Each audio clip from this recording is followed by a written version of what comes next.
رونما ہوتے ہیں۔ ناظرین، آپ کی خوش قسمتی ہے کہ آپ آج یہ سن رہے ہیں، کیونکہ یہ پیغام محض ایک معمولی نصیحت نہیں بلکہ ایک سنہری موقع ہے۔ اس موقع کو ضائع نہ کریں، اس ایک جملے کو اپنی زبان کا زیور بنا لیں، اپنی صبح کی شروعات اور رات کا اختتام اسی پر کریں۔ یہ وہ الفاظ ہیں جو آپ کی خوش قسمتوں میں شامل کر دیں گے، آپ کی زندگی میں محبتیں، کامیابیاں، عزت اور سکون سب کچھ لے آئیں گے۔ تو آئیے آج سے عہد کرتے ہیں کہ ہم استغفر اللہ ربی من کل ذنب واتوب الیہ کو اپنی زندگی کا لازمی حصہ بنائیں گے۔ ہم نہ صرف اپنی زبان سے بلکہ دل کی گہرائیوں سے یہ الفاظ ادا کریں گے، کیونکہ جب دل، زبان اور نیت ایک ہو جاتے ہیں تو پھر زمین و آسمان کی کوئی طاقت آپ کی کامیابی کے سفر کو روک نہیں سکتی۔ استغفر اللہ ربی من کل ذنب واتوب الیہ پڑھنے کے بہت سے فائدے ہیں۔ یہ ایک دعا ہے جس کا مطلب ہے میں اپنے رب سے اپنے تمام گناہوں کی معافی مانگتا ہوں اور اسی کی طرف رجوع کرتا ہوں۔ اس دعا کو پڑھنے سے گناہوں کی معافی، اللہ کی رضا، دنیاوی اور اخروی بھلائیاں اور توبہ کی قبولیت جیسے فوائد حاصل ہوتے ہیں۔ جب انسان ندامت، شرمندگی اور اللہ کے نزدیک جواب دہی کا احساس پیدا کرتا ہے اور خود کو مجرم اور خطا وار سمجھ کر معافی اور بخشش مانگتا اور آئندہ کے لیے توبہ کرتا ہے تو اس کے سارے گناہ معاف کر دیے جاتے ہیں اور وہ اللہ کی نظر میں اتنا محبوب اور پیارا انسان ہو جاتا ہے جیسا کہ اس نے کوئی گناہ ہی نہ کیا ہو۔ قرآن مجید میں توبہ استغفار کرنے والے بندوں کے لیے صرف معافی اور بخشش ہی نہیں بلکہ اللہ تعالیٰ کی خاص عنایت اور محبت اور اس کے پیار کی بشارت سنائی گئی ہے۔ ارشاد ربانی ہے، اے ایمان والو، تم اللہ کے سامنے سچی خالص توبہ کرو، ممکن ہے تمہارا رب تمہارے گناہ دور کر دے اور تمہیں ایسی جنتوں میں پہنچا دے جس کے نیچے نہریں بہہ رہی ہیں۔ جو ان کے ساتھ ایمان لائے بے توقیر نہ کرے گا، ان کا نور ان کے سامنے اور ان کے دائیں دوڑ رہا ہوگا، یہ دعائیں کرتے ہوں گے، اے ہمارے رب ہمیں نور عطا فرما اور ہمیں بخش دے، یقیناً تو ہر چیز پر قادر ہے۔ سورہ تحریم۔ اللہ تعالیٰ بڑا علم والا، حکمت والا ہے، البتہ ان کی توبہ کی قبولیت کا وعدہ نہیں۔ جو برائیاں کرتے چلے جائیں یہاں تک کہ جب ان میں سے کسی کے پاس موت آ جائے تو کہہ دے کہ میں نے اب توبہ کی، اسی طرح ان کی توبہ بھی کوئی توبہ نہیں جو کفر ہی پر مر جائیں۔ یہی تو لوگ ہیں جن کے لیے ہم نے دردناک عذاب تیار کر رکھے ہیں۔ سورۃ النساء۔ معلوم ہوا کہ توبہ موت سے قبل تک قبول ہوتی ہے، البتہ موت کو سامنے دیکھ کر توبہ کرنے کا کوئی اعتبار نہیں۔ اسی طرح جو لوگ ساری زندگی کفر و شرک پر رہتے ہیں اور آخری لمحات میں اپنے گناہوں پر قائم رہتے ہوئے توبہ کرنے کی کوشش کرتے ہیں تو ان کی توبہ بھی توبہ نہیں، البتہ ایمان لے آئیں اور اپنے عقیدہ کی اصلاح کر لیں تو اللہ بخشنے والا مہربان ہے۔ ارشاد ربانی کا مفہوم ہے کہ مگر وہ جس نے توبہ کی اور ایمان لے آیا اور نیک عمل کیے تو یہ وہ لوگ ہیں، بدل دے گا اللہ تعالیٰ ان کی برائیوں کو نیکیوں سے۔ سورہ فرقان۔ بحیثیت مسلمان، مومن بندوں کو کثرت توبہ و استغفار کے ذریعے اپنے دلوں سے معصیت کے زنگ کو زائل کرتے رہنا چاہیے۔ اللہ تعالیٰ کے ارشاد کا مفہوم ہے، ایمان والو اللہ کی طرف سب مل کر توبہ کرو شاید کہ تم فلاح پاؤ۔ سورہ نور۔ حضرت عبداللہ بن عباس رضی اللہ تعالیٰ عنہ سے روایت ہے کہ رسول اللہ صلی اللہ علیہ وسلم نے فرمایا، جو شخص استغفار میں پابندی کرے گا اللہ تعالیٰ اس کی ہر تنگی کو دور کر دے گا اور ہر غم سے خلاصی دے گا اور اس کو روزی ایسی جگہ سے دے گا جہاں سے اس کو خیال بھی نہ ہوگا۔ رسول اللہ صلی اللہ علیہ وسلم کا ارشاد گرامی ہے، ہر آدمی خطا کار ہے اور خطا کاروں میں بہترین وہ لوگ ہیں جو خطا اور قصور کے بعد مخلصانہ توبہ کرتے ہیں۔ رسول اللہ صلی اللہ علیہ وسلم کا ارشاد گرامی ہے، گناہوں سے توبہ کرنے والا گناہ گار بندہ بالکل اسی بندے کی طرح ہے جس نے گناہ کیا ہی نہ ہو۔ انہوں نے کہا کہ تمام آفتوں، آزمائشوں اور ابتلاؤں سے بچنے کا واحد طریقہ اللہ رب العزت کی بارگاہ عالی میں توبہ یعنی ندامت اور شرمندگی کے آنسو اور استغفار یعنی بخشش، مغفرت اور معافی کی درخواست ہے۔ ہم سب کو چاہیے کہ ہم اللہ رب العزت کی طرف سچے دل سے متوجہ ہوں اور اپنے طرز زندگی پر غور کر کے اس کے حضور اپنی غلطیوں، کوتاہیوں اور نافرمانیوں پر استغفار کریں۔ سچے دل سے توبہ کرتے ہوئے اس ذات واحد سے بخشش طلب کریں۔ غلطی اور گناہ کا احساس اور پھر گریہ وزاری اللہ کو بہت پسند ہے۔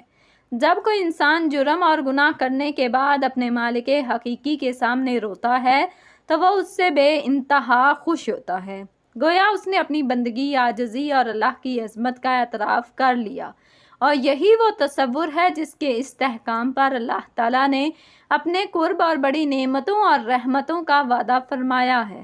حضرت عائشہ صدیقہ رضی اللہ تعالیٰ عنہا سے روایت ہے کہ وہ بیان کرتی ہیں، سرکار دو عالم صلی اللہ علیہ وسلم نے فرمایا، مفہوم: جب کوئی شخص گناہ کا اعتراف کرتا ہے اور اللہ رب العزت کی رحمت کی جانب رجوع کرتا ہے تو اللہ تعالیٰ اس کی توبہ قبول فرماتا ہے اور اپنی رحمت سے اس کی جانب رجوع فرماتا ہے۔ حضرت ابو ہریرہ رضی اللہ تعالیٰ عنہ سے روایت ہے کہ نبی کریم صلی اللہ علیہ وسلم نے فرمایا، مفہوم: اللہ تعالیٰ نے جب مخلوق کو پیدا کیا تو اپنی کتاب میں لکھا اور وہ نوشتہ اس کے پاس عرش پر رکھا ہوا ہے کہ میری رحمت میرے غصے پر غالب ہوگی۔ جیسا کہ اللہ کی کتاب قرآن مجید کا آغاز بھی بسم اللہ الرحمن الرحیم سے ہوتا ہے، اس میں اللہ تعالیٰ کی دو صفات کا ذکر ہے، ایک رحمان، دوسری رحیم۔ گویا اللہ تعالیٰ نے قرآن پاک کے آغاز میں جو تعارف کروایا ہے وہ بہت رحمت والا، نہایت رحم کرنے والا ہے، تاکہ کوئی گناہ گار اس سے مایوس ہو کر شیطان کی راہ پر گامزن رہنے پر مجبور نہ ہو۔ وہ گناہ گار بندہ اللہ کے عذاب کے ذکر کے باوجود نجات اور بخشش کے لیے اسی رحمان اور رحیم کی چوکھٹ پر سر جھکائے، کیونکہ وہ رحمان اور رحیم ہے۔ ان حدیث سے یہ معلوم ہوا کہ توبہ اللہ تعالیٰ کا اپنے بندوں پر خصوصی انعام ہے۔ اگر وہ ہماری نافرمانیوں پر سزا دے تو تب بھی اس سے کوئی پوچھنے والا نہیں، لیکن اللہ تعالیٰ کے اس انعام و احسان سے بھی کوئی شخص فائدہ نہ اٹھائے تو یقیناً بد نصیبی کی بات ہے۔ توبہ وہ نور معرفت اور نور ایمان ہے جو انسان کے دل میں پیدا ہو اور اس کے ذریعے انسان پر معلوم کر لے کہ گناہ زہر قاتل ہے، اور جب انسان یہ دیکھے گا کہ اس نے بہت سا زہر کھا لیا ہے اور ہلاکت کے قریب ہے تو یقیناً اس کے دل میں شرمندگی اور خوف پیدا ہوگا، اس شخص کی طرح جو زہر کھانے سے پریشان ہوا اور موت سے ڈر گیا ہو۔ اب وہ پریشانی اور خوف کی وجہ سے اپنے حلق میں انگلی ڈال کر قے کرنے لگتا ہے اور پھر دوا کی تلاش کرتا ہے تاکہ بقیہ اثر بھی ختم ہو جائے۔ بالکل اسی طرح جب گناہ گار انسان یہ دیکھتا ہے کہ اس نے جو گناہ کیا وہ زہریلے شہد کی طرح ہے جو خود تو میٹھا تھا لیکن نتیجتاً تکلیف دہ تھا، تو اس طرح وہ گزشتہ اعمال پر شرمندہ ہوتا اور خوف کی آگ سے اس کے دل میں سلگنے لگتی ہے کہ اب وہ تباہ و برباد ہو گیا۔ اس خوف و دہشت کی آگ سے گناہ اور نافرمانی کا شوق بالکل نہ رہا، اور یہ پختہ ارادہ کہ میں گزشتہ ایام کے گناہوں کی معافی مانگوں گا اور آئندہ کبھی گناہ اور نافرمانی کا نام بھی نہ لوں گا، ظلم و گناہ سے باز رہ کر اطاعت و فرما برداری کا راستہ اختیار کروں گا، جس طرح پہلے وہ سرکشی اور غفلت میں ڈوبا ہوا تھا۔ اب وہ مکمل طور پر گڑ گڑائے اور اس سے خوف اور بے قراری کا ظہور ہونے لگے۔ جس طرح وہ پہلے غافل لوگوں کی مجلس میں بیٹھتا تھا، اب نیک لوگوں کی صحبت میں بیٹھے۔ توبہ کرنا ہر وقت ہر ایک کے لیے ضروری ہے۔ جب کوئی بالغ ہو اور وہ حالت گناہ میں ہو تو اس پر توبہ کرنا لازم ہے تاکہ وہ گناہ چھوڑ دے۔ اگر اپنے دل سے غافل ہے تو اس کے لیے اس غفلت سے توبہ کرنا واجب ہے۔ ایسا طریقہ اختیار کرے کہ جس سے اس کا دل حقیقت ایمان سے باخبر ہو جائے۔ مقصد اس سے صرف اتنا ہے کہ ایمان کا مسلمان کے دل پر ایسا غلبہ ہو جائے کہ دل اس کا بالکل تابع بن جائے، اور اس غلبے کی علامت یہ ہے کہ جن اعمال کا تعلق مسلمان کے جسم سے ہے وہ تمام اعمال کامل ایمان کے حکم کے مطابق ہوں، ان میں شیطان کی فرما برداری کا شبہ تک نہ ہو، کیونکہ نافرمان اور گناہ گار مسلمان کا ایمان کامل نہیں ہوتا۔ گناہ سے توبہ کرنا ضروری ہے۔ اگر گناہ بندے اور اللہ رب العزت کے درمیان حائل ہے، یعنی بندے نے صرف اللہ تعالیٰ کی حق تلفی اور نافرمانی کی ہے، تو ایسی حالت میں توبہ اس طرح کی جائے گناہ سے بالکل باز آ جائے، اپنے کیے پر شرمسار ہو اور آئندہ کے لیے اس گناہ سے باز رہنے کا دل میں پختہ ارادہ ہو۔ ان تین شرائط میں سے اگر کوئی ایک شرط نہ پائی گئی تو توبہ صحیح نہ ہوگی، اور اگر حق تلفی کا تعلق کسی بندے اور انسان سے ہو تو پھر توبہ کی قبولیت کے لیے 4 شرائط ہیں، 3 پہلے والی اور 4 صاحب حق کو اس کا حق دے کر، اور اگر مال وغیرہ تلف کیا ہے تو واپس کرے۔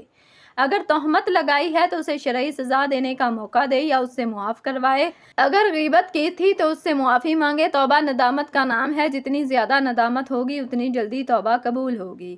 اگر کوئی گناہ گار شخص جو برے اعمال کی وجہ سے برباد ہو چکا ہو خالص توبہ کرے، اپنے کیے پر نادم ہو، تو اللہ تعالیٰ اس کے گناہوں کو معاف فرما دے گا۔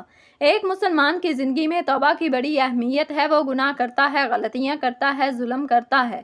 اگر وہ اللہ رب العزت کی بارگاہ میں جھک جاتا ہے، توبہ کرتا ہے، عاجزی کرتا ہے، شرمندہ ہے اور خوب روتا ہے تو یقیناً توبہ قبول ہو جاتی ہے۔ لیکن اس کا مطلب یہ ہرگز نہیں کہ پھر وہ گناہ کرتا پھرے۔ اللہ رب العزت کو توبہ بہت پسند ہے۔ جو لوگ اس کی بارگاہ میں جھکتے ہیں وہ ان سے محبت کرتا ہے، جیسا کہ قرآن مجید میں آتا ہے مفہوم بے شک اللہ رب العزت توبہ کرنے والوں سے محبت فرماتا ہے۔ ہمیں چاہیے کہ اپنی اس قلیل زندگی کے ہر ایک لمحے کو نیکیوں سے قیمتی بنائیں اور جلد از جلد اپنے گناہوں سے سچی توبہ کریں، اور اس سے پہلے کہ توبہ کا وقت نہ رہے اور وقت قضا آ جائے۔ اللہ پاک ہمیں توبہ کرنے کی توفیق عطا فرمائے جو اتنی کامل ہو کہ ہمیشہ کے لیے ہماری بخشش کا ذریعہ بن جائے، آمین۔ اللہ تعالیٰ کی رحمت اور مغفرت کے بے شمار اسباب ہیں، جن میں سے چند اہم یہ ہیں کہ توبہ، استغفار، نیک اعمال، اللہ کی راہ میں خرچ کرنا، صبر و شکر اور دوسروں کے ساتھ حسن سلوک کرنا۔ اللہ کی رحمت اور مغفرت کے اسباب: توبہ و استغفار، گناہوں سے سچی توبہ کرنا اور اللہ سے معافی مانگنا اللہ کی رحمت کو حاصل کرنے کا سب سے بڑا ذریعہ ہے۔ نیک اعمال، نماز، روزہ، زکوٰۃ، حج اور دیگر نیک اعمال بجا لانا اللہ کی رحمت اور مغفرت کا باعث بنتے ہیں۔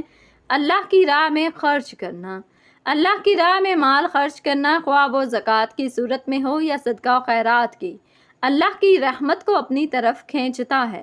صبر و شکر، مصیبتوں اور پریشانیوں میں صبر کرنا اور ہر حال میں اللہ کا شکر ادا کرنا اللہ کی رضا اور مغفرت کا سبب بنتا ہے۔ دوسروں کے ساتھ حسن سلوک، دوسروں کے ساتھ اچھا برتاؤ کرنا، ان کی مدد کرنا اور ان کے ساتھ ہمدردی کرنا اللہ کی رحمت اور مغفرت کا باعث بنتا ہے۔ قرآن و سنت پر عمل کرنا، قرآن و سنت میں بیان کردہ احکامات پر عمل کرنا اللہ کی رحمت اور مغفرت کو حاصل کرنے کا بہترین ذریعہ ہے۔ اللہ کے ذکر میں مصروف رہنا، اللہ کو یاد کرنا، اس کا ذکر کرنا اور اس کی حمد و ثنا بیان کرنا اللہ کی رحمت اور مغفرت کو اپنی طرف متوجہ کرتا ہے۔ اللہ کی مخلوق پر رحم کرنا، اللہ کی مخلوق پر رحم کرنا، خواہ وہ انسان ہو یا جانور، اللہ کی رحمت اور مغفرت کو حاصل کرنے کا ایک اہم ذریعہ ہے۔ والدین کی خدمت کرنا، والدین کی خدمت کرنا اور ان کی اطاعت کرنا اللہ کی رضا اور مغفرت کا باعث بنتا ہے۔ علم حاصل کرنا اور دوسروں کو سکھانا، علم حاصل کرنا اور اسے دوسروں تک پہنچانا اللہ کی رحمت اور مغفرت کو اپنی طرف کھینچتا ہے۔ یہ چند اسباب ہیں جن کے ذریعے اللہ کی رحمت اور مغفرت کو حاصل کیا جا سکتا ہے۔ اللہ تعالیٰ ہمیں ان اسباب کو اپنانے اور اپنی زندگیوں کو اس کے مطابق ڈھالنے کی توفیق عطا فرمائے۔ استغفر اللہ ربی من کل پڑھنے سے آپ کو بے شمار کامیابیاں ملیں گی، آپ کے رشتوں میں محبت پیدا ہوگی، راستوں کی رکاوٹیں دور ہوں گی، آپ خوش قسمتوں میں شمار ہوں گے اور اللہ تعالیٰ کا قرب آپ کو حاصل ہوگا۔ ناظرین، وقت کی نزاکت کو مد نظر رکھتے ہوئے چلتے ہیں آج کے وظیفے کی جانب۔ آپ نے سب سے پہلے حضور پاک صلی اللہ علیہ وسلم کی ذات اقدس پر درود پاک کا نذرانہ پیش کرنا ہے۔ درود پاک آپ کوئی سا بھی پڑھ سکتے ہیں۔ ایک بار ثواب کی نیت سے میرے ساتھ بھی درود پاک پڑھ لیں۔ اللہم صلی علی محمد وعلی آل محمد کما صلیت علی ابراہیم وعلی آل ابراہیم انک حمید مجید۔ اللہم بارک علی محمد وعلی آل محمد کما بارکت علی ابراہیم وعلی آل ابراہیم انک حمید مجید۔ درود پاک پڑھنے کے بعد آپ نے 313 مرتبہ استغفر اللہ ربی من کل ذنب واتوب الیہ پڑھنا ہے۔ اس کے بعد آپ نے ایک تسبیح اللہ تعالیٰ کے 2 مبارک ناموں کی یا رحیم یا کریم پڑھنا ہے، اور آخر میں پھر آپ نے درود پاک پڑھنا ہے جو شروع میں پڑھا تھا۔ ناظرین، زندگی کے سفر میں ہم سب کبھی نہ کبھی ایسی وادیوں سے گزرتے ہیں جہاں مایوسی کے سائے گہرے ہو جاتے ہیں، دعا کے دروازے بند محسوس ہوتے ہیں اور دل پر گناہوں کا بوجھ بھاری لگتا ہے۔ لیکن یاد رکھیں کہ اللہ تعالیٰ کی رحمت ہمیشہ آپ کے قریب ہے، بس آپ کو ایک قدم ان کی طرف بڑھانے کی ضرورت ہے۔ استغفراللہ ربی من کل ذنب و اتوب الیہ وہ سنہری چابی ہے جو قسمت کے بند تالے کھول دیتی ہے، دل کے زنگ کو صاف کر دیتی ہے اور زندگی میں خوشیوں کے دروازے کھول دیتی ہے۔ یہ کلمات اللہ کے ساتھ آپ کے تعلق کو تازہ کرتے ہیں، اور وہ تعلقات ہی اصل کامیابی اور اصل خوش قسمتی ہے۔ تو آج سے عہد کیجئے کہ ہم اس ذکر کو اپنی زبان کا ورد، دل کا یقین اور زندگی کا معمول بنا لیں گے، کیونکہ جو دل اللہ سے جڑ جائے وہ کبھی ناکام نہیں ہوتا، اور جو زبان استغفار میں بھیگ جائے وہ دنیا اور آخرت دونوں میں سرخرو ہو جاتی ہے۔ میری اللہ تعالیٰ سے دعا ہے کہ اللہ تعالیٰ میرا سنانا اور آپ کا سننا اپنی پاک بارگاہ الہی میں قبول و منظور فرمائے، جو مانگا مقدر فرمائے، جو نہیں مانگ سکے بن مانگے عطا فرمائے۔ اللہ تعالیٰ نیکی کی بات کو سننے سمجھنے اور اس پر عمل کرنے کی طاقت اور توفیق مرحمت فرمائے، آمین ثم آمین۔ ناظرین، آپ سے گزارش ہے کہ اپنے رزق میں برکت، وسعت اور کشادگی کے لیے اللہ تعالیٰ کے 99 ناموں میں سے کوئی ایک نام لکھ کر کمنٹ سیکشن میں ضرور شیئر کریں۔ اللہ تعالیٰ ہم سب کا حامی و ناصر ہو، آمین۔ جزاکم اللہ خیرن کثیر۔